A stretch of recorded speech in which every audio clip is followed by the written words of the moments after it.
Welcome to Finance Magnates London Summit, 10th anniversary. Thank you so much for being with us, Iskandar. Thank you. We have Iskandar Najjar today with us, CEO at Equiti. Iskandar, 2022 has been an amazing year full of surprises and unexpected events, especially in the crypto sphere. What have we learned from FTX implosion? I mean, as you mentioned, what a year. Right from the start, across many different segments, and in particular in Q4 finishing off with FTX, and what we've learned is something that we were questioning for the last couple of years in particular. We are very focused on regulation. We're regulated around 7 different jurisdictions around the world, and as the world was moving towards the unregulated space, we're questioning, are we doing the right thing by moving towards more regulation, local regulation? And what happened in recent months was really proof of the pudding.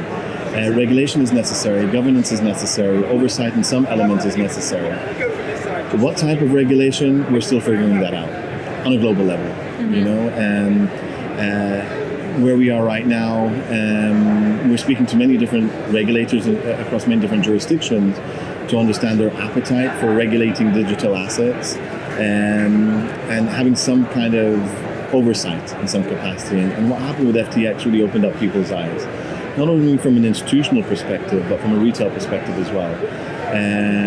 Those who shied away from it said it was more focused on democratization, but there needed to be an element of control around democratization and an element of accountability. And when it doesn't exist, things crumble very, very quickly, as we've seen very, very recently. And there have been signs of it prior with Three Arrows Capital, with Terra, and now one of the biggest explosions has been across FTX. And the repercussions are yet to come. I think it's very, very early, but it really has made a lot of noise. I think regulators are aware that they can't continue to step away, despite or the importance of getting involved in that space. I think that's been highlighted because it's not the institutional players alone who have been affected by it, but the retail. Not just the retail audiences, but institutional players have really started to get hurt on big tickets as well, which is one of the things that only started to materialize in the last 24 months, I'd say. Mm-hmm. It has been a big impact on the online trading sphere as well, not just on the crypto. Yeah, without a doubt. I mean, listen, we've benefited from the crypto wave because trading has become a lifestyle. The Gen Zs have started to have an appetite for trading. They weren't part of our audience previously. So what the next step for me is educating them on the importance of counterparty risk, the importance of regulation and oversight, and ensure that we're playing on the right bandwidth for client protection. And yes, there are opportunities to trade, and those who want to speculate, remove that counterparty risk and let the risk be market risk alone. So I think, listen, there's still a lot of learnings. Technology has had to adapt very, very quickly. We're one of those who have really had to redesign a lot of our architecture and infrastructure and really focus on user experience. There's a lot of learnings that we've taken from the crypto wave, and now there's a lot of learnings from the importance of governance, resilience, and scalability, and I think that's where the key focus is for us and for others in a similar space as well. So what main takes do you have from the technology behind it? You're mentioning technology and how important its role is in this whole situation. I mean, listen, digital assets are extremely exciting, and the technology behind cryptocurrencies is what is even more exciting than cryptocurrencies themselves, and blockchain has really kind of opened up a lot of doors and really broke through a lot of boundaries that existed within the payments world, within even the exchange world. We're members today of the Dubai Digital Asset Association, and that's an association that's really a platform for the private sector to communicate with the government sector. Out of our offices in the UAE, we recently took a license under VARA, which is the Virtual Asset Regulatory Authority, which is really kicking off its legislation on digital assets. And we're one of 50 companies who have been granted a license, and we're focused on digital asset exchange. So we're potentially launching an exchange in H1 of 2023, focusing on elements of tokenization and some other parts, and being one of the sandbox companies that have the oversight and regulation by VARA. Why a new regulatory authority, and why not a tag-along of an existing regulatory body? The space is very different, and you can't adapt existing legislation to digital assets because it's a different world.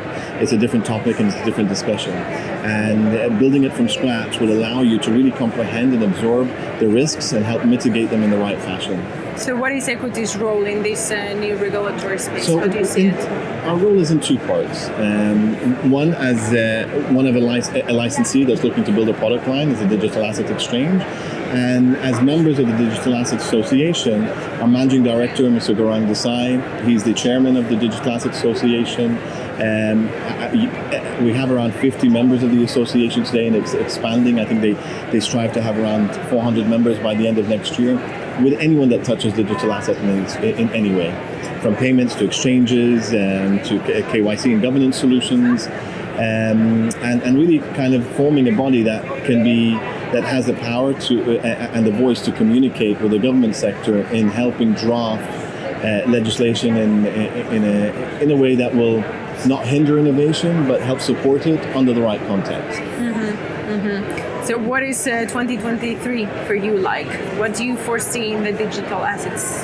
In digital assets, I think for ourselves, there's a lot of investment on the technology side. There will be a wave of new business that we'd have to accommodate and manage and communicate with in the right fashion from, I believe, a spillover of the exchanges, of the FTXs of this world. People still want to speculate, still want to capture the opportunities, but want to safeguard their counterparty risk. And I think being prepared for that element of scalability is essential for us.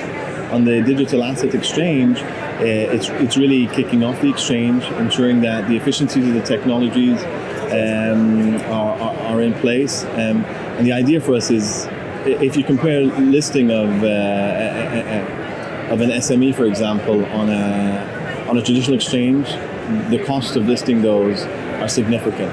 You're able to truly benefit from the efficiencies of a digital asset exchange once it's built on an exchange on the right regulation and with the right bodies supporting it. So that's something key that we're looking to roll out in H1 of 2023, mainly focused on UAE to begin with, but then potentially a more regional rollout after that. So the creation of this exchange you're mentioning is one of the main activities that you're going to be doing as Equity in order to attract this base of traders that are coming from the crypto vertical? On the digital asset side in particular, but a lot of our underlying clients will still be very excited by the OTC margin product rollouts. We're very much focused on that side of our world, on user experience, enhancing that, making it as seamless as possible, to be able to adapt. There's some great technology out there. Some of our peers are really kind of pushing the boundaries on that, and it's important for everyone to be part of that game and delivering something that's